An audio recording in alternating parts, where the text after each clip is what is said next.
வணக்கம் friends. PGTRB PG assistant எக்ஸாமினேஷனுக்காண்டி prepare பண்ணிட்டுருக்கோம்.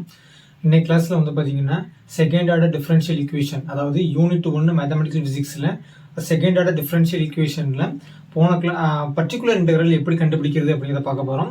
ப்ரீவியஸ் கிளாஸ் மறக்காம செக் பண்ணி பாருங்க. ஏன்னா அதில் தான் வந்து ஒரு செகண்ட் ஆர்டர் டிஃபரன்ஷியல் ஈக்குவேஷனில் கம்ப்ளீட் சொல்யூஷனோட ஒரு பார்ட் பார்த்துருப்போம். ஒரு பார்ட் அப்படிங்கிறது வந்து பார்த்தீங்கன்னா காம்ப்ளிமெண்டரி ஃபங்க்ஷன் வந்து எப்படி ஃபைண்ட் அவுட் பண்ணுறது அப்படிங்கிறத பார்த்துருப்போம். அந்த காம்ப்ளிமெண்டரி ஃபங்க்ஷன் தெரிஞ்ச பிறகு தான் வந்து பார்த்தீங்கன்னா நம்ம பர்டிகுலர் இன்டெக்ரல் வந்து கண்டுபிடிக்க முடியும். அது கண்டுபிடிச்சது தான் வேலிட். ஸோ அதனால வந்து பார்த்தீங்கன்னா complementary function plus particular integral ரெண்டுமே சேர்ந்து தான் வந்து பார்த்தீங்கன்னா ஒரு complete solution of the second order differential equation. So அதனால வந்து மறக்காம அந்த ப்ரீவியஸ் வீடியோ செக் பண்ணி பாருங்க. மேலே வேணா அந்த லிங்க் கொடுக்குற செக் பண்ணி பாருங்க. ஸோ இன்னைக்கு கிளாஸ்ல வந்து பார்த்தீங்கன்னா இந்த செகண்ட் ஆர்டர் டிஃபரன்ஷியல் ஈக்குவேஷன் அந்த பர்டிகுலர் இன்டெக்ரல் எப்படி கண்டுபிடிக்கிறது. ஃபர்ஸ்ட் இந்த பர்டிகுலர் இன்டெக்ரல்னா என்ன, எதுல கண்டுபிடிக்கணும் அப்படிங்கிறது பார்த்தீங்கன்னா, ஃபார் எக்ஸாம்பிளுக்கு இந்த மாதிரி ஒரு செகண்ட் ஆர்டர் டிஃபரன்ஷியல் ஈக்குவேஷன் கொடுத்துருக்கேன். நம்ம நேற்று சொல்லியிருப்போம் இந்த மாதிரி இந்த இதுக்கு சொல்யூஷன் இந்த இருக்குல்ல, இந்த ஈக்குவலுக்கு இந்த லெஃப்ட் ஹேண்ட் சைடில் இருந்துச்சுன்னா இதுக்கு சொல்யூஷன் கண்டுபிடிச்சோம்னா அதுக்கு பேர் வந்து பார்த்தீங்கன்னா காம்ப்ளிமெண்டரி ஃபங்க்ஷன். இந்த ஈக்குவலுக்கு அந்த பக்கம் இருந்துச்சுன்னா இதுக்கான சொல்யூஷன் கண்டுபிடிச்சோம்னா பர்டிகுலர் இன்டெக்ரல். ரெண்டையுமே ஆட் பண்ணாதான் நமக்கு வந்து கம்ப்ளீட் சொல்யூஷன் கிடைக்கும். ஃப்ரெண்ட்ஸ், இந்த இடத்துல e⁻−2x பதிலாக 0 இருந்துச்சுன்னா இது வந்து ஹோமோஜினஸ் ஈக்குவேஷன் சொல்லுவோம். இப்போ இந்த e⁻−2x இருக்குன்னா இது ஒரு நான் ஹோமோஜினஸ் ஈக்குவேஷன். ஸோ நம்ம நான் ஹோமோஜினஸ் ஈக்குவேஷன்ல இருந்தால் மட்டும்தான் நம்ம பர்டிகுலர் இன்டெக்ரல் நம்ம கண்டுபிடிக்க முடியும். அதர்வைஸ் நம்ம வந்து கண்டுபிடிக்க தேவையில்லை. சரி, இப்போ வந்து இந்த காம்ப்ளிமெண்டரி ஃபங்க்ஷன் வந்து ஃபைண்ட் அவுட் பண்றது வந்து சோ ஈஸி. நம்ம ப்ரீவியஸ் கிளாஸ்ல பார்த்திருப்போம். இப்போ இந்த வந்து பாத்தீங்கன்னா இந்த பர்டிகுலர் இன்டெக்ரல் கண்டுபிடிக்கிறதுக்கு வந்து பாத்தீங்கன்னா இந்த ஃபங்க்ஷன் வந்து எப்படி வேணா இருக்கலாம். ஆனா நான் எடுக்கக்கூடியது வந்து பாத்தீங்கன்னா ஒரு மூணு ஃபங்க்ஷன் மட்டும் தான் எடுக்க போறேன். எனக்கு தெரிஞ்சு இதுவே போதுமானதான். இது தவிர்த்து உங்களுக்கு நிறைய வேணும்னா நீங்க வந்து அந்த டெக்ஸ்ட் புக், அதாவது HK தாஸோ சத்யபிரகாஷ் புக்கை நீங்க செக் பண்ணி பாருங்க. ஃபர்தர் இன்ஃபர்மேஷனுக்கு பெரும்பாலும் எனக்கு தெரிஞ்சு வந்து இந்த 3 எனாஃப் தான். சரியா? ஏன்னா வந்து என்னென்ன ஃபங்க்ஷன் அப்படி இருக்கலாம் அப்படிங்கிறத பாத்தீங்கன்னா e⁻ax அதை பொறுத்து பார்த்தீங்கன்னா e⁻ax ஃபார்மேட்ல இருக்கலாம். இல்லை a அப்படிங்கிறது சம் கான்ஸ்டன்ட். நெக்ஸ்ட் வந்து பாத்தீங்கன்னா sin x அல்லது cos x, அதாவது sin ஏங்கிறது சம் கான்ஸ்டன்ட் 1 2 3 வேணா இருக்கலாம். ஸோ நான் வந்து sin x sin cos இந்த மாதிரி எடுத்துக்கிறேன். நெக்ஸ்ட் வந்து பாத்தீங்கன்னா x அண்ட் x², இது ரெண்டு மட்டும் இந்த இதுதான் எடுத்துக்கிறேன். அப்ப x² sin cos அப்புறம் e⁻ax. இதை தவிர்த்து வந்து வேற எப்படிலாம் ஃபங்க்ஷன் இருக்கலாம் அப்படிங்கிறத பார்த்தீங்கன்னா x e⁻ax e⁻ax sin x இந்த மாதிரி ஃபங்க்ஷன் இருக்கலாம். இந்த மாதிரி வந்து பார்த்தீங்கன்னா மோர் காம்ப்ளிகேட்டட். இது வந்து நம்ம இதில் கிடையாதுங்கிறத விட இதில் எனக்கு தெரிஞ்சு கேட்கறது வாய்ப்பில்லை. ஏன்னா வந்து அது வந்து ரொம்ப டெரிவேஷன் ரொம்ப போய்கிட்டே இருக்கு. ஏன்னா இது வந்து பார்த்தீங்கன்னா கிட்டத்தட்ட முடிஞ்சிடும். இதில் வந்து பார்த்தீங்கன்னா இந்த x² வந்து மோர் காம்ப்ளெக்ஸ். ஸோ இது எல்லாமே அப்படிங்கிறது ஒன்றுக்கு ஒரு எக்ஸாம்பிள் நான் கொடுக்குறேன். இதோட வந்து பார்த்தீங்கன்னா செகண்ட் ஆர்டர் டிஃபரன்ஷியல் ஈக்குவேஷன் முடிஞ்சிடும். நெக்ஸ்ட் வந்து பார்ஷியல் டிஃபரன்ஷியல் ஈக்குவேஷனுக்கு நம்ம போகலாம். சரி ஃப்ரெண்ட்ஸ், ஃபர்ஸ்ட் எக்ஸாம்பிள் கொடுத்துருக்கேன். எக்ஸாம்பிள் என்ன எக்ஸாம்பிள் வந்து பார்த்தீங்கன்னா பர்டிகுலர் இன்டெக்ரல் இந்த ஃபார்ம் ஆஃப் e⁻−ax இந்த ஃபார்மெட்ல இருந்துச்சுன்னா இதை எப்படி சால்வ் பண்றது அப்படிங்கிறத பார்ப்போம். இதெல்லாமே நான் ஃபார்ம்ல அழிக்கிறேன். ஒன்று நான் எக்ஸ்பிளைன் பண்ணல, நான் சொல்றேன். ரைட்டா? சரி, ஃபர்ஸ்ட் பாருங்க. இதுக்கு வந்து காம்ப்ளிமெண்ட் இந்த எக்ஸசைஸ் 1ல வந்து பார்த்தீங்கன்னா இந்த பக்கம் ஈக்குவேஷன் இந்த பக்கம் வந்து காம்ப்ளிமெண்டரி ஃபங்க்ஷன். ஃபர்ஸ்ட் இந்த காம்ப்ளிமெண்டரி ஃபங்க்ஷன் எப்படி ஃபைண்ட் அவுட் பண்றது அப்படிங்கிறத பாருங்க. நம்ம ஆல்ரெடி சொல்லிக்கிறோம். காம்ப்ளிமெண்டரி ஃபங்க்ஷன் ஃபர்ஸ்ட் கண்டுபிடிக்கிறதுக்கு அப்புறம் ஆக்சிலரி ஈக்குவேஷன் ஃபைண்ட் அவுட் பண்ணோம். இப்போ ஆக்சிலரி ஈக்குவேஷன் வந்து m² + 6m + 8 = 0 அப்படி நம்ம கிடைக்கும். ஸோ நான் வந்து பார்த்தீங்கன்னா பெருக்குனா 8 கூட்டினா 6 வரும். அப்போ 8 அப்போ என்னது 8 அப்போ 2 + 4 6 நமக்கு கிடைக்கும். ரெண்டுமே மல்டிப்ளை பண்ணால் 8 கிடைக்கும். ஸோ நம்ம வந்து பார்த்தீங்கன்னா இது எப்படி எழுதிக்கலாம் பார்த்தீங்கன்னா அப்போ m + 2 m + 4 = 0. therefore m1 = -2 m2 = -4. ரைட்டா? -4. அப்போ காம்ப்ளிமெண்டரி ஃபங்க்ஷன் என்ன கிடைக்கும் பாருங்க. a e⁻−2x + b e⁻−4x அப்படின்னு கிடைக்கும். அவ்வளோதான். இது தான் வந்து காம்ப்ளிமெண்டரி ஃபங்க்ஷன் கண்டுபிடிச்சாச்சு. நெக்ஸ்ட் இந்த பர்டிகுலர் இன்டெக்ரல் இது கண்டுபிடிக்கணும். சரி, இது எப்படின்னு பாருங்க. அப்போ therefore pi பர்டிகுலர் இன்டெக்ரல் எப்படி எழுதிக்கும் பார்த்தீங்கன்னா ஃப்ரெண்ட்ஸ் இந்த ஃபார்மேட்டுக்கு பார்த்தீங்கன்னா இது எப்படி எழுதிக்கணும். அப்போ எப்படி எழுதிக்கணும் பாருங்க. e⁻−2ax 2x divided by f of d. f of d அப்படிங்கிறது வேற ஒன்றுமே கிடையாது. இந்த பார்த்தீங்கன்னா இதுதான். அப்போ எப்படி இருக்கும் பாருங்க. e⁻−2x ஃப்ரெண்ட்ஸ் இந்த a அப்படிங்கிறது இந்த பாருங்க. இந்த இடத்துல e⁻ax பார்த்தீங்கன்னா அந்த a அப்படிங்கிறது என்ன கான்ஸ்டன்ட் வேணா இருக்கலாம். அப்போ -2 அப்படிங்கிறத a. ரைட்டா? அப்போ கீழே என்ன அடிக்கும் பாருங்க. இந்த ஃபங்க்ஷனை எழுதிக்கணும். அப்போ d² + 6d + 8 அப்படிங்கிறதா இது. ரைட்டா? அப்போ இந்த f of d அப்படிங்கிறது இது. சரி, இது எழுதி முடிச்சதுக்கு அப்புறம் என்ன பண்ணணும் அப்படின்னு கேட்டிங்கன்னா இதில் கொடுத்துருக்காங்க பார்த்தீங்களா, d = a அப்படின்னு நம்ம சப்ஸ்டியூட் பண்ணணும். அப்போ இந்த இடத்துல வந்து d = a நம்ம சப்ஸ்டியூட் பண்ணணும். அப்போ d = a என்ன இருக்குது, a = இங்க என்ன இருக்குது -2. ரைட்டா? அப்போ d இருக்கிற இடத்துல என்ன பண்ணணும், -2 நம்ம சப்ஸ்டியூட் பண்ணணும். அப்போ எப்படி சப்ஸ்டியூட் பண்ணலாம் அப்படிங்கிறத பாருங்க. அப்போ e⁻−2x இதை ஒண்ணுமே பண்ணக்கூடாது, அப்படியே வச்சுக்கணும். நெக்ஸ்ட் பாருங்க டி ஸ்கொயர் இருக்குது. அப்போ இதை ஸ்கொயர் பண்ணா கிடைக்கும் 4 ரைட்டா. அப்போ 4 ப்ளஸ் ஃப்ரெண்ட்ஸ் பாருங்க 6 இன்ட்டு -2 ரைட்டா. 6 இன்ட்டு -2 ப்ளஸ் 8 ரைட்டா. இப்போ இதை சிம்பிளிஃபை பண்ண கிடைக்கும் பாருங்க e பவர் -2x தெரியுதா? ஓகே. நெக்ஸ்ட் பாருங்க 4 12 -12 ப்ளஸ் 8. அப்போ என்ன கிடைக்கும் ஃபன் இங்கே பாருங்க 8 ப்ளஸ் 4 12 -12. அப்போ இது வந்து 0 ஆகும். அப்போ இது வந்து சொல்யூஷன் 0வானா கிடையவே கிடையாது. நெக்ஸ்ட் இன்னொரு ஸ்டெப் இருக்கு ஃப்ரெண்ட்ஸ். இப்போ இந்த இடத்துல இந்த பர்டிகுலர் கண்டுபிடிக்க இடத்துல கீழே வந்து நமக்கு வந்து நாட் ஈக்குவல் டு 0வா இருந்துச்சு வச்சுக்கோங்களேன், இதோட நிப்பாட்டிக்கலாம். இதோட சொல்யூஷன் நமக்கு கிடைச்சிடும். இப்போ இந்த மாதிரி இடையில 0 வந்துச்சு அப்படின்னா என்ன பண்ணணும் அப்படின்னா ஃபர்தர் ஸ்டெப் போகும். ஃபர்தர் ஸ்டெப் எப்படின்னு பார்த்தீங்கன்னா இந்த இருக்கு பார்த்தீங்களா, இந்த இடத்துல இந்த e பவர் 2xோட எக்ஸை மல்டிப்ளை பண்ணணும்.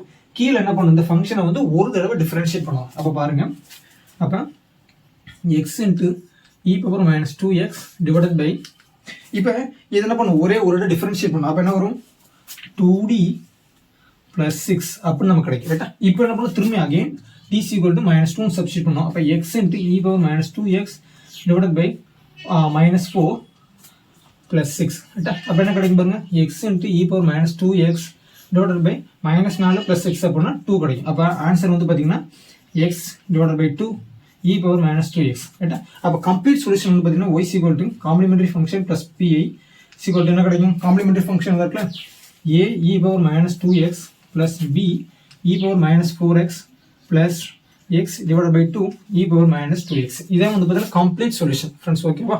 சரி ஃப்ரெண்ட்ஸ், இந்த இடத்துல வந்து பார்த்தீங்கன்னா நமக்கு கீழே வந்து 0 வந்ததுனால ஒரு தடவை மேலே எக்ஸை மல்டிப்ளை பண்ணிட்டு டிஃப்ரென்ஷியேட் பண்ணோம். திரும்பியும் இப்போ இந்த இடத்துல போடையில் வந்து பார்த்தீங்கன்னா உதாரணத்துக்கு வந்து பார்த்தீங்கன்னா இந்த இடத்துல -3 இருந்துச்சுன்னு அசியூம் பண்ணிக்கிட்டீங்கன்னு வச்சுக்கோங்களேன், என்ன வரும் -6 + 6 வரும். திரும்பியும் 0 ஆயிரும். அப்போ என்ன பண்ணணும் அப்படின்னா திரும்ப அதே தான் திரும்ப மேலே எக்ஸால் மல்டிப்ளை பண்ணணும். அப்போ எக்ஸால் மல்டிப்ளை பண்ண என்ன கிடைக்கும் x² மாறியும். அப்போ x² மாறி திரும்ப இதை டிஃப்ரென்ஷியேட் பண்ண வரும் -2 அதாவது 2 கிடைக்கும். ஏன்னா 2d டிஃபரன்ஷியேட் பண்ண 2 கிடைக்கும். இது 0 ஆயிடும். அப்போ அதில் வந்து என்ன பண்ணோம் நம்ம வந்து அதோட அதுக்கப்புறம் ஒன்றும் பண்ண முடியாது. Second order differential equation maximum 2 times நம்ம வந்து டிஃபரன்ஷியேட் பண்ண முடியாது. அதுக்கு பண்ண முடியாது. ஸோ இப்படி தான் வந்து பார்த்தீங்கன்னா e power -ax e power xல இருந்துச்சு e பவர் axல இருந்துச்சுன்னா சால்வ் பண்ணக்கூடிய மெத்தடு ஃப்ரெண்ட்ஸ். நெக்ஸ்ட் எக்ஸாம்பிள் பாருங்க d² - 4 × y = sin 2x. Friends இதில் வந்து பார்த்தீங்கன்னா லெஃப்ட் ஹேண்ட் சைடில் வந்து காம்ப்ளிமெண்டரி ஃபங்க்ஷன் நோ ப்ராப்ளம். இந்த ரைட் ஹேண்ட் சைடில் பாருங்களா ஃபங்க்ஷன் இருக்கா ட்ரிகனாமெட்ரியில் இருக்குது sin 2x இருக்குது. இந்த sin 2xக்கு எப்படி பர்டிகுலர் இன்டெக்ரல் கண்டுபிடிக்கணும் அப்படிங்கிறத பார்க்கலாம். நம்மளுடைய அல்டிமேட்டே கோல் என்னன்னு பார்த்தீங்கன்னா இந்த வீடியோவில் பர்டிகுலர் இன்டெக்ரல் கண்டுபிடிக்கிறதா. ப்ரீவியஸ் வீடியோவில் வந்து போன வீடியோவில் வந்து பார்த்தீங்கன்னா நேற்று வீடியோவில் அந்த காம்ப்ளிமெண்டரி ஃபங்க்ஷன் எப்படி கண்டுபிடிக்கிறத பார்த்துருப்போம். அதோட எய்ம் வந்து அதில் சரி ரைட். இப்போ பாருங்க இதற்கான சொல்யூஷன் பாருங்க. ஃபர்ஸ்ட் என்ன பண்ணணும் வழக்கம் போல தான் காம்ப்ளிமெண்டரி ஃபங்க்ஷன் கண்டுபிடிக்கணும். அப்போ என்ன பண்ணலாம் ஃபர்ஸ்ட் ஆக்சிலரி ஈக்குவேஷன் எடுக்கணும். m² -4 = 0. அப்போ m² = 4. அப்போ m என்ன கிடைக்கும் ரூட்டுக்குள்ள போச்சுன்னா நமக்கு வந்து +or-2 அப்படின்னு கிடைக்கும். சரியா ரைட். அப்போ வந்து m வந்து +or-2 ரைட்டா. அப்போ நெக்ஸ்ட் பாருங்க. அப்போ இது எப்படி எழுதலாம் ஆக்சுவலி காம்ப்ளிமெண்டரி ஃபங்க்ஷன் வந்து ax a e power -2x plus b e power 2x ரைட்டா. ஃப்ரெண்ட்ஸ் இதான் வந்து பார்த்தீங்கன்னா இந்த இதுக்கான காம்ப்ளிமெண்டரி ஃபங்க்ஷன். நெக்ஸ்ட் வந்து இந்த sin 2xோட பர்டிகுலர் இன்டெக்ரல் நம்ம கண்டுபிடிக்கணும். சரி இப்போ எப்படி கண்டுபிடிக்கணும் பாருங்க. நம்ம இந்த ஸ்டெப் இதுதான் ஃபார்முலா. அப்போ ஃபர்ஸ்ட் என்ன பண்ணிக்கணும் வழக்கம் போல தான் sin 2x எழுதிக்கோங்க. sin 2x divided by f of d. சரியா f of d இதான் இருக்குது. அப்போ f of d எப்படி இருக்கலாம் sin 2x டிவைடட் பை இங்கே என்ன இருக்குது d² - 4 அவ்வளோதான் இருக்குது. சரியா ஃப்ரெண்ட்ஸ் இப்போ நெக்ஸ்ட் ஸ்டெப் இதுக்கப்புறம் என்ன பண்ணணும் அப்படின்னு கேட்டிங்கன்னா நம்ம இதில் கொடுத்துருக்க பார்த்தீங்கன்னா இந்த இதில் அப்போ d² அதாவது d² = -a² அப்படின்னு நம்ம சப்ஸ்டிட் பண்ணணும். இதில் a அப்படிங்கிறது இந்த 2 ரைட்டா. அப்போ என்ன பண்ணணும் d² = -4 அப்படின்னு நம்ம சப்ஸ்டிட் பண்ணணும். சரி ஃப்ரெண்ட்ஸ் இந்த மைனஸ் தனியாக இருக்குது a² தனியாக இருக்குது ரைட்டா. மைனஸ்ங்கிறது தனியாக ரைட்டா. அப்போ மைனஸ் வந்து கண்டிப்பாக ப்ரெசென்ட் ஆகிருக்கணும். அப்போ ஏங்க இருக்குது 2 இருக்குது. அப்போ a 2 ஸ்கொயர் பண்ணால் 4. அப்போ -4. சரியா அப்போ என்ன பண்ணணும் இந்த d² பார்த்தீங்கன்னா -4 நம்ம என்ன பண்ணணும் சப்ஸ்டியூட் பண்ணணும். சரியா அப்போ என்ன வரும் பாருங்க sin 2x divided by d² பதிலாக -4 சப்ஸ்டியூட் பண்ணால் -4 அப்போ என்ன வரும் sin 2x டிவைடட் பை -8 அவ்வளோதான் ஆன்சர். ஸோ அதனால் வந்து ஃபைனல் ஆன்சர் வந்து பார்த்தீங்கன்னா complementary y = a e power -2x plus b e power 2x plus minus இருக்குது. அப்போ -1/8 × sin 2x ரைட்டா. அவ்வளோதான் ஃப்ரெண்ட்ஸ் ஆன்சர். ஃப்ரெண்ட்ஸ் another ஒரு எக்ஸாம்பிள் பார்க்கலாம். இதில் வந்து இதை விட இது கொஞ்சம் காம்ப்ளெக்ஸாக இருக்குது. எப்படி சால்வ் பண்ணுறது அப்படிங்கிறத பாருங்கள். வழக்கம் போல தான் இதற்கான ஆக்சிலரி ஈக்குவேஷன் எழுதிக்கோங்க. m² + 9 = 0. அப்போ m = என்ன கிடைக்கும் நமக்கு வந்து -9 அப்படின்னு கிடைக்கும். அதை எழுதிக்கலாம் பாருங்கள். m² அப்படிங்கிறத -1 × 9 அப்படின்னு எழுதிக்கலாம். அப்போ ரூட் எடுக்கும்போது என்ன வரும்? இது தனியாக வந்துடும். அப்போ என்ன கிடைக்கும்? I +or -3 அப்போ நமக்கு கிடைக்கும். சரி, அப்போ ஆல்ஃபா அப்படிங்கிறது நமக்கு 0, பீட்டாங்கிறது வந்து பார்த்தீங்கன்னா 3. அப்போ காம்ப்ளிமெண்டரி ஃபங்க்ஷன் என்ன கிடைக்கும் பாருங்க. நமக்கு என்ன ஆயிரும்? e⁻ax வந்து என்ன 1 ஆயிரும். அப்போ a cos 3x + b sin 3x. ரைட்டா? நெக்ஸ்ட் என்ன பண்ணணும்? பர்டிகுலர் இன்டெக்ரல் கண்டுபிடிக்கணும். அப்போ p என்ன வரும்? வழக்கம் போல தான் sin 3x / f of d என்ன இருக்குது அப்படி எழுதிக்கணும். அப்போ sin 3x / f of d வந்து d² + 9. ரைட்டா? இப்போ என்ன பண்ணும் ஃப்ரெண்ட்ஸ்? நெக்ஸ்ட் ஸ்டெப் வந்து பார்த்தீங்கன்னா d² = -9. ஏன்னா வந்து இங்கே 3 இருக்கா 3. ஸோ அதனால வந்து 3² பண்ணால் 9. அப்போ d² வந்து -9 நம்ம சப்ஸ்டியூட் பண்ணோம். அப்போ என்ன கிடைக்கும் பாருங்க? sin 3x / -9 + 9 என்ன ஆயிரும் ஃப்ரெண்ட்ஸ்? இது வந்து 0 ஆயிரும். அப்போ நம்ம போன இதில் சொன்ன பார்த்தீங்கன்னா அதே மாதிரி தான் -9 + 9 0 ஆச்சு. அப்போ டினாமினேட்டர் நமக்கு 0வா வந்துச்சுன்னா சொல்யூஷன் வந்து இன்ஃபினிட்டி ஆயிரும். அதனால அப்படி வரக்கூடாது. இந்த ஸ்டெப் என்ன பண்ணணும்னா நம்ம நிப்பாட்டிடக்கூடாது. நெக்ஸ்ட் வந்து நம்ம e⁻ax சொன்னோம்னா அதே மாதிரி தான். அப்போ என்ன பண்ணணும்? மேலே எக்ஸால் மல்டிப்ளை பண்ணணும். அப்போ x sin 3x / என்ன பண்ணணும்? கீழே இருக்கிறத நம்ம டிஃபரன்ஷியேட் பண்ணணும். அப்போ sin 3x அதாவது x sin 3x எழுதியாச்சு. நெக்ஸ்ட் என்ன பண்ணணும்? இதை டிஃபரன்ஷியேட் பண்ணணும். அப்போ டிஃபரன்ஷியேட் பண்ணால் கிடைக்கும் நமக்கு வந்து 2d அப்படின்னு நமக்கு கிடைக்கும். சரியா? ரைட் ஃப்ரெண்ட்ஸ், இல்லை பாருங்க, நம்ம ஆல்ரெடி என்ன சொல்லுவோம்? கமிட்மெண்ட் வந்து பார்த்தீங்கன்னா d² = -9 சப்ஸ்டியூட் பண்ணணும். ஆனால் கீழே வந்து d தான் இருக்குது. இதை d நம்ம வந்து சப்ஸ்டியூட் பண்ண முடியுமா? முடியாது. ஸோ அதுக்கு என்ன பண்ணணும் அப்படின்னு கேட்டிங்கன்னா மேலேயும் கீழே என்ன பண்ணணும்? d ஆல மல்டிப்ளை பண்ணணும். அப்போ என்ன பாருங்க? d / d. சரியா? இப்போ d and d போட்டால் என்ன கிடைக்கும் நமக்கு பாருங்க? அப்போ d ஆஃப் ஃப்ரெண்ட்ஸ் இந்த x தனியாக வச்சுக்கணும். x வந்து d வராது. அப்போ x d of sin 3x / 2d² எப்படி கிடைக்குமா? சரி, இப்போ என்ன பண்ணணும்? இந்த d² பதில் இங்கே சப்ஸ்டியூட் பண்ணணும். அப்போ என்ன வரும்? x d என்னது டிஃபரன்ஷியேஷன். அப்போ sin 3x டிஃபரன்ஷியேட் பண்ண கிடைக்கும் cos 3x. ரைட்டா? அப்போ cos 3x × 3 / இங்கே பாருங்க 2 டைம்ஸ் d² என்ன இருக்குது? -9. அப்போ -9. ரைட்டா? சரி, இப்போ பாருங்க இங்கே வந்து -9 இருக்குது. அப்போ 1 3 3 3 9. ரைட்டா? அப்போ என்ன கிடைக்கும் பாருங்க? x இந்த மைனஸ் என்ன கொண்டு போயில மேலே கொண்டு போயில. அப்போ -x cos 3x / 23 6. ரைட்டா? சரி, அவ்வளோதான். இப்போ இதோட சொல்யூஷன் முடிஞ்சிச்சு. அப்போ எப்படி கண்டுபிடிக்கணும்னா இந்த மாதிரி கீழே 0 வந்துச்சு என்ன பண்ணோம்? மேலே எக்ஸால் மல்டிப்ளை பண்ணிட்டு அந்த கீழே இருக்கக்கூடிய f of d டிஃபரன்ஷியேட் பண்ணணும் with respect to X d. சரியா? d பற்றி நம்ம டிஃபரன்ஷியேட் பண்ணோம்னா கிடைக்கும். டிஃபரன்ஷியேட் பண்ணிட்டு d மட்டும் தான் இருந்துச்சு. d² இல்லை அப்படின்னு என்ன பண்ணணும்? மேலேயும் கீழையும் d மல்டிப்ளை பண்ணிட்டு d² எடுத்து சப்ஸ்டியூட் பண்ணணும். ஃப்ரெண்ட்ஸ், உங்களுக்கு வந்து மேலேயும் கீழையும் டிஃபரன்ஷியேட் பண்ணது உங்களுக்கு கஷ்டமா இருக்கு, முடியலை அப்படின்னு என்ன பண்ணணும்? ஜஸ்ட் இன்டெகிரேட் பண்ணிடுங்க. இன்டெகிரேட் என்னது ஃப்ரெண்ட்ஸ்? d அப்படின்னா வந்து பார்த்தீங்கன்னா d/dx அப்படின்னு அர்த்தம். சரியா? இந்த இடத்துல d/dx அர்த்தம். dy போட்ட அப்படின்னு dy/dx அர்த்தம். இப்போ 1/d அப்படின்னு என்ன மீனிங் அப்படின்னா இன்டெகிரேஷன் dx அப்படின்னு அர்த்தம். சரியா? அதாவது இந்த இடத்துல d இருக்குன்னா d வந்து இன்டெகிரேட் பண்ணணும்னு அர்த்தம். சரியா? நீங்க இப்போ இதை வந்து நீங்க டிஃபரன்ஷியேஷன் பண்றதுக்கு முடியல அப்படின்னு வச்சுக்கோங்க, இது இன்டெகிரேட் பண்ணி பாருங்க. எக்ஸ் விட்டுறணும், எக்ஸ் பண்ணக்கூடாது. அப்போ எக்ஸ் வெளியில் எடுத்து இன்டெகிரேட் பண்ண என்ன கிடைக்கும் பாருங்க? சைன் டிஃபரன்ஷியேட் பண்ணா கிடைக்கும் பாருங்க. sin 3x வந்து -cos x கிடைக்கும். சரியா? -cos 3x / நமக்கு என்ன 3 வந்து கீழே போடணும். அப்போ கீழே போட்ட என்ன கிடைக்கும்? 3 2 6 கிடைச்சோம். அப்போ இந்த கிடைக்குதா? -6 காசு கிடைச்சிச்சா? ரைட். அப்போ நீங்கள் உங்களுக்கு டிஃபரன்ஷியேட் பண்ணாலும் ஓகே தான், இன்டெகிரேட் பண்ணாலும் ஓகே தான். ஃப்ரெண்ட்ஸ், திரும்பவும் இந்த மாதிரி நீங்கள் டிஃபரன்ஷியேட் பண்ணும்போது எனக்கு வந்து 0 தான் வருது அப்படின்னு என்ன பண்ணணும்? அகெயின் மேலே ஒரு எக்ஸாம் மல்டிப்ளை பண்ணணும், டியும் போடணும், அப்புறம் முடியல அப்படின்னா அகெயின் இன்டெகிரேட் பண்ணணும். அப்படி தான் அதற்கான மீனிங். சரி, இப்படி தான் வந்து பார்த்தீங்கன்னா சைனு காசு ரெண்டுக்குமே பண்ணணும். ஃப்ரெண்ட்ஸ், இல்லை சைனுக்கு நான் கொடுத்துருக்கேன், காசுக்கும் அதே மெத்தட் தான். சைன் இருந்துச்சுன்னா நம்ம டிஃபரன்ஷியேட் பண்ணும்போது காசு கிடைச்சி, காசு இருந்துச்சுன்னா -sin கிடைக்கும். அவ்வளோதான், வேறு ஒன்றுமே கிடையாது. ஸோ இப்படி தான் வந்து பார்த்தீங்கன்னா செகண்ட் ஆர்டர் டிஃபரன்ஷியல் ஈக்குவேஷனில் சைனு காசு இருந்துச்சுன்னா சால்வ் பண்ணக்கூடிய மெத்தடு. ஃப்ரெண்ட்ஸ், நெக்ஸ்ட் வந்து பார்த்தீங்கன்னா பர்டிகுலர் இன்டெகிரல் வந்து எது கண்டுபிடிக்க போகிறோம்னா எக்ஸுக்கு. சரியா? இப்போ வழக்கம் போல தான் ப்ரீவியஸ் இதில் வந்து பார்த்தீங்கன்னா e⁻ax அப்புறம் sin x அப்புறம் வந்து எக்ஸுக்கு பார்க்க போகிறோம். ஃப்ரெண்ட்ஸ், இந்த மெத்தடு மாதிரி இது எக்ஸ் வராது. எக்ஸ் அண்ட் x² இல்லாட்டி x⁴1 வந்து பார்த்தீங்கன்னா ப்ரீவியஸ் சைனு காசு e⁻ வர்ற மாதிரி இதில் வராது. இது வித்தியாசமாக இருக்கும். ஃப்ரெண்ட்ஸ், சில புக்கில் வந்து பார்த்தீங்கன்னா HK தாஸ்லாம் வந்து பார்த்தீங்கன்னா அவங்க ஒரு மெத்தட் யூஸ் பண்ணியிருப்பாங்க. பட் நான் யூஸ் பண்ணக்கூடிய மெத்தட் வந்து பார்த்தீங்கன்னா எனக்கு பிடிச்சதுனால இந்த மெத்தட் நான் யூஸ் பண்ணுறேன். நீங்கள் இதை தான் ஃபாலோ பண்ணணும் அவசியம் இல்லை. பட் எனக்கு இது ஈஸியாக தெரிஞ்சிச்சு, காம்ப்ளிகேட்டடாக இல்லை. ஏன்னா இதுக்கு வந்து வேறு எந்த ஃபார்முலாவும் நீங்கள் ஞாபகம் வச்சுக்க வேண்டிய அவசியம் இல்லை. ஏன்னா நீங்கள் HK தாஸ் சொல்லிட்டு இந்த மாதிரி புக்கெலாம் யூஸ் பண்ணுறீங்க அப்படின்னா அதுக்கு வந்து செப்பரேட்டாக ஃபார்முலா. ஃபார் எக்ஸாம்பிளுக்கு பைனாமியல் எக்ஸ்பான்ஷன் இருக்குது, அந்த ஃபார்ம்லாம் யூஸ் பண்ணணும். அது சம்டைம்ஸ் இன்அக்யூரேட்டாக வரலாம். கொஞ்சம் நல்ல மோர் ப்ராக்டிஸ் இருக்கிறவங்களுக்கு அது வந்து சௌரியமாக இருக்கும். இதே மாதிரி ஆட்களுக்குலாம் இது சௌரியப்பட்டு வராது. ஸோ அதனால் வந்து பார்த்தீங்கன்னா இந்த மாதிரி மெத்தட் நான் யூஸ் பண்ணுறேன். உங்களுக்கு வந்து இதை ஃபாலோ பண்ணுங்கள். Otherwise to follow other method. சரி, இப்போ பாருங்கள் வழக்கம் போல தான் இதுக்கு வந்து காம்ப்ளிமெண்டரி ஃபங்க்ஷன் கண்டுபிடிக்கணும். அப்போ கண்டுபிடிக்கும்போது என்ன கிடைக்கும் பாருங்கள். அப்போ m² - 3m + 2 = 0. அப்போ வந்து பெருக்குனா 2 கூட்டினா -3 வரும். ரைட்டா? அப்போ 2 அப்போ வந்து -1 -2 ஏன்னா ரெண்டுமே மைனஸ் மல்டிப்ளை பண்ணால் நமக்கு ப்ளஸ் தான் கிடைக்கும். ஸோ வந்து 2 கிடைக்கும். நெக்ஸ்ட் ரெண்டுமே ஆட் பண்ணால் -3 கிடைக்கும். ஸோ வந்து பார்த்தீங்கன்னா ஆன்சர் வந்து பார்த்தீங்கன்னா ஃப்ரெண்ட்ஸ் நீங்கள் டேரெக்டாக போடலாம் அப்படின்னா ஆன்சர் வந்து பார்த்தீங்கன்னா complementary function CF = a e⁻x + b e⁻2x. ஏன்னா இங்கே மைனஸ் இருந்துச்சுன்னா இங்கே ப்ளஸ் வரும், இங்கே ப்ளஸ் இருந்துச்சுன்னா மைனஸ் வரும். அப்படியே மாற்றி போட்டுக்கலாம். இது டைம் டேக்கன் வந்து ரொம்ப கம்மியாக இருக்கும். சரி, நெக்ஸ்ட் இப்போ வந்து எக்ஸுக்கான பர்டிகுலர் இன்டர்வல் கண்டுபிடிக்கணும். சரியா, பர்டிகுலர் இன்டர்வல் எக்ஸு.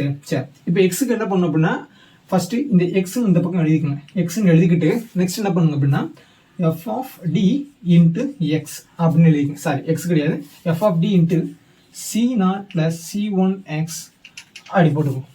ஃப்ரெண்ட்ஸ் இதுக்கு என்ன மீனிங் அப்படின்னு பார்த்தீங்கன்னா இப்போ எக்ஸ்ன்னு இருந்துச்சுக்கோங்களேன். இப்போ எக்ஸ் பவர் என்ன அப்படின்னா அப்படியே போய்கிட்டே இருக்கும். இப்போ எக்ஸ்ன்னு இருந்துச்சுக்கோங்களேன், f(d) × மல்டிப்ளிகேஷன் c0 + c1x அதோட பாட்டிக்கலாம். இப்போ x² இருந்துச்சுக்கோங்களேன், f(d) × c0 + c1x + c2x² அப்படியே போய்கிட்டே இருக்கும். இப்போ என்ன இப்போ எக்ஸுக்கு நான் எழுதுறேன் பாருங்களேன். இப்போ எக்ஸ்னா இந்த பக்கம் எக்ஸ்ன்னு வச்சுக்கோங்க. ரைட் ஹேண்ட் சைடில் வந்து பார்த்தீங்கன்னா f(d) இங்கே என்ன ஃபங்க்ஷன் இருக்குது, d² - 3d + 2 இது அப்படி எழுதிக்கணும். அப்படி எழுதிட்டு நெக்ஸ்ட் என்ன பண்ணணும், இது எழுதிங்க c0 அப்படிங்கிறது கான்ஸ்டன்ட் ப்ளஸ் c1x. ஃப்ரெண்ட் c1க்கு அப்புறம் எக்ஸ் போடணும். நீங்கள் இந்த இடத்துல c0 எக்ஸ்ன்னு போட்டாலும் தப்பு கிடையாது, கரெக்டு தான். சரி, அப்போ c0 + c1x அப்படின்னு எழுதிக்கலாம். இப்போ நீங்கள் இங்கே x² வச்சுக்கோங்களேன், c0 c1x + c2x². அப்போ இந்த பக்கம் எக்ஸ் இருந்துச்சுன்னா எக்ஸ் வரைக்கும் எழுதணும், x² இருந்துச்சுன்னா x² வரைக்கும் எழுதணும், x³ வரைக்கும் இருந்துச்சுன்னா x³ வரைக்கும் எழுதணும். அப்போ அப்படின்னு போகும்னா c2x² c3x⁻3 அப்படின்னு நம்ம போயிட்டு இருக்கோம். அப்படியே போய்கிட்டே இருக்கும். அப்போ இந்த மெத்தட் எழுதியாச்சு. அப்போ இதுதான் மெயினானது. இது ஃபார்ம்ல எதுவுமே நமக்கு தேவையில்லை, ஜஸ்ட் மல்டிப்ளிகேஷன் பண்ணால் போதுமானது. அப்போ என்ன கிடைக்கும் பாருங்க, அப்போ இது இங்கிருந்து மல்டிப்ளை பண்ணணும். அப்போ d² c0 + d² c1x. சரி, நெக்ஸ்ட் இதால் மல்டிப்ளை பண்ணுங்க. அப்போ -3d c0 - 3d c1x. சரி, நெக்ஸ்ட் 2c0 + 2c1x. அவ்வளோதான் ஃப்ரெண்ட்ஸ், இதோட முடிஞ்சு. நெக்ஸ்ட் பாருங்க, d² நம்ம ஆல்ரெடி சொல்லிருக்கோம், 2 டைம்ஸ் டிஃபரன்ஷியேட் பண்ணோம். கான்ஸ்டன்ட் நமக்கு ஆல்ரெடி தெரியும், கான்ஸ்டன்ட் 2 தடவை டிஃபரன்ஷியேட் பண்ணால் 0 தான் கிடைக்கும். ஸோ அதனால வந்து பார்த்தீங்கன்னா இது 0, இது என்ன பாருங்க c1ங்கிறது கான்ஸ்டன்ட். அப்போ எக்ஸை டிஃபரன்ஷியேட் பண்ணால் ஒரு தடவை டிஃபரன்ஷியேட் பண்ணால் எக்ஸை டிஃபரன்ஷியேட் பண்ணால் 1, அகைன் டிஃபரன்ஷியேட் பண்ணால் 0. அப்போ இதுவும் 0 வேறு. அப்போ இந்த 2 டைமே நேரம் கொலாப்ஸ் ஆகும். நெக்ஸ்ட் பாருங்க 3d c0 அப்படிங்கிறது கான்ஸ்டன்ட். அப்போ இதையும் டிஃபரன்ஷியேட் பண்ணால் 0 வேறு. அப்போ +0. அப்போ இதுவும் வராது. நெக்ஸ்ட் பாருங்க இது 3d c1x. ஃப்ரெண்ட்ஸ் c1 அப்படிங்கிறது கான்ஸ்டன்ட், அதனால வெளியில் இருக்கு. அப்போ -3c1 டிஏ வந்து அதாவது எக்ஸை வந்து ஒரு இடம் டிஃபரன்ஷியேட் பண்ணால் 1 கிடைக்கும். ஸோ நான் வந்து பார்த்தீங்கன்னா இது அப்படியே வந்துடும், வேறு எதுவுமே வராது. அப்போ இது உண்டு. நெக்ஸ்ட் பாருங்க +2c0, ஏன்னா இது வந்து கான்ஸ்டன்ட் டிஃபரன்ஷியேஷன் எதுவுமே இல்லை. நெக்ஸ்ட் பாருங்க +2c1x. அவ்வளோதான். அப்போ என்ன கிடைக்கும் பாருங்க, நமக்கு வந்து நீங்கள் ஆர்டர் எழுதிங்களேன். அப்போ 2c0 - 3c1 + 2c1x அப்படின்னு எழுதிக்கும். சரி ஃப்ரெண்ட்ஸ், இப்போ இந்த பக்கம் எக்ஸ் வச்சுக்கோங்க. இப்போ நம்மளுடைய வேலை என்னன்னு பார்த்தீங்கன்னா coefficients compare coefficients of 2 sets. ரெண்டு பக்கம் என்ன பண்ணணும், கம்பேர் பண்ணணும். இப்போ எக்ஸோட கோஎஃபிஷியன்ட் நமக்கு என்னன்னு இருக்குது, 1 இருக்குது. அப்போ 1ன்னு வச்சுக்கோங்க. இங்கிட்ட எக்ஸோட கோஎஃபிஷியன்ட் நமக்கு என்ன இருக்குது, 2c1 அப்படின்னு இருக்குது. அப்போ இருந்து c1ஓட வேல்யூ என்னது கிடைக்கும், 1/2 அப்படின்னு நமக்கு கிடைக்கும். அப்போ நம்ம என்ன கண்டுபிடிச்சாச்சு, c1ஓட வேல்யூ கண்டுபிடிச்சாச்சு. நெக்ஸ்ட் பாருங்க c0 c1 இருக்குது, ரெண்டுமே கான்ஸ்டன்ட் வேல்யூஸ் இருக்குது. அப்போ இது இந்த ரெண்டாமே என்னது கம்ப்ளீட்டாக கான்ஸ்டன்ட். ஸோ அதனால் வந்து பார்த்தீங்கன்னா இங்கே என்ன இருக்குது, கான்ஸ்டன்ட் இருக்குதா, எதுவுமே இல்லை. அப்போ கான்ஸ்டன்ட் இல்லை என்ன பண்ணிக்கணும், 0 இருக்குது. அப்போ 2c0 - 3c1 = 0 அப்படின்னு நம்ம எடுத்துக்கணும். இந்த பக்கம் ஃபங்க்ஷன் எக்ஸ் இருக்கிறதுனால எக்ஸோட கோஎஃபிஷியன்ட் 1 இருக்கிறதுனால அதை 1 எடுத்துக்கிட்டோம். இந்த பக்கம் எக்ஸோட கோஎஃபிஷியன்ட் வந்து 2c1, ஸோ அதனால் 2c1 எடுத்துக்கிறோம். சரியா, அதனால எடுத்து சால்வ் பண்ணியாச்சு. நெக்ஸ்ட் வந்து பார்த்தீங்கன்னா 2c0 மைனஸ் 3c1 அப்படிங்கிறது கான்ஸ்டன்ட்ஸ், எல்லாமே கான்ஸ்டன்ட். அப்போ இந்த பக்கம் கான்ஸ்டன்ட் எதுவுமே இல்லை அப்படின்னாலே 0ன்னு அர்த்தம். சரி, 2c0 மைனஸ் 3c1 0. இப்போ நம்ம c1 வந்து ஹாஃப் நட்டு எழுதி வச்சுக்கோமா, அதுக்கு இங்கே சப்ஸ்டிட் பண்ணுங்க. அப்போ 2c0 மைனஸ் 3c1 வேல்யூ இருக்குது 1/2. அப்போ c 0. அப்போ என்ன வரும் 2c0 இந்த பக்கம் வந்து போகும்போது 3/2. அப்போ இங்கே கீழே வரும்போது c0 3/4 அப்போ நமக்கு கிடைக்கும். சரி, அப்போ c0 அண்ட் c1 வேலையை நம்ம சப்ஸ்டிட் பண்ணி ஆன்சரை கண்டுபிடிச்சு வச்சிட்டோம். இப்போ இது என்ன பண்ணும், இந்த ரெண்டுமே தூக்கி இதில் சப்ஸ்டிட் பண்ணும். அப்போ இது என்ன நினைக்கணும், c0 வேல்யூ இருக்குது அப்போ 3/4 பிளஸ் c1 இருக்குது 1/2 x இருக்குது. அவ்வளோதான். இதுதான் வந்து பார்த்தீங்கன்னா பர்டிகுலர் இன்டெகிரல். அப்போ ஃபைனல் சொல்யூஷன் y = என்ன கிடைக்கும், இந்த பார்த்தீங்கன்னா y. அப்போ a e⁻x plus b e⁻2x plus 3/4 plus half x. அவ்வளோதான். இதோட வந்து பார்த்தீங்கன்னா சொல்யூஷன் முடிஞ்சு. இப்படிதான் வந்து பார்த்தீங்கன்னா எக்ஸ் இருந்துச்சுன்னா அதுக்கான சொல்யூஷன் கண்டுபிடிக்கிறது. ஃப்ரெண்ட்ஸ், இதே மாதிரி x² இருந்துச்சுக்கோங்களேன். x² இருந்துச்சு அப்படின்னா இதை வந்து c0 c1x plus c2x² அப்படின்னு நம்ம சப்ஸ்டிட் பண்ணோம், அப்படியே போய்கிட்டோம். ஸோ இதில் அதே மாதிரி தான். இதில் எக்ஸோட கோஎஃபிஷியன்ட்டை ஃபஸ்ட்டு பார்த்தோம், அதில் x² கோஎஃபிஷியன்ட் பார்க்கணும், அப்புறம் x கோஎஃபிஷியன்ட், அப்புறம் கான்ஸ்டன்ட் கோஎஃபிஷியன்ட் ரெண்டுமே ஈக்குவேட் பண்ணி அதை கம்பேர் பண்ணி எழுதணும். அப்படின்னா இந்த கான்ஸ்டன்ட் வேல்யூ கிடைச்ச அப்புறம் என்ன பண்ணணும், இதில் சப்ஸ்டிட் பண்ணி சிம்பிளிஃபை பண்ணால் இந்த ஆன்சர் கிடச்சிடும். ஸோ அதனால தான் பார்த்தீங்கன்னா இது கரெக்டான ஆன்சர். அப்போ இதுதான் சொல்யூஷன் ஆஃப் தி எக்ஸுக்கு. ஃப்ரெண்ட்ஸ், இதோட வந்து பார்த்தீங்கன்னா செகண்டோட டிஃபரன்ஷியல் ஈக்குவேஷன் முடிஞ்சு. இதுவோ நிறைய ஃபங்க்ஷன் இருக்குது, உங்களுக்கு வேணும் நீங்கள் அந்த புக்கை பார்த்துங்க. சரியா, ஃபார் நெக்ஸ்ட் கிளாஸ் வந்து பார்ஷியல் டிஃபரன்ஷியல் ஈக்குவேஷன் பார்க்கணும். ஃப்ரெண்ட்ஸ், இதில் ஏதாவது கமெண்ட்ஸ் இருந்தால் மறக்காம கமெண்ட் பண்ணுங்க. நெக்ஸ்ட் வீடியோவில் பார்க்கலாம். தேங்க்யூ.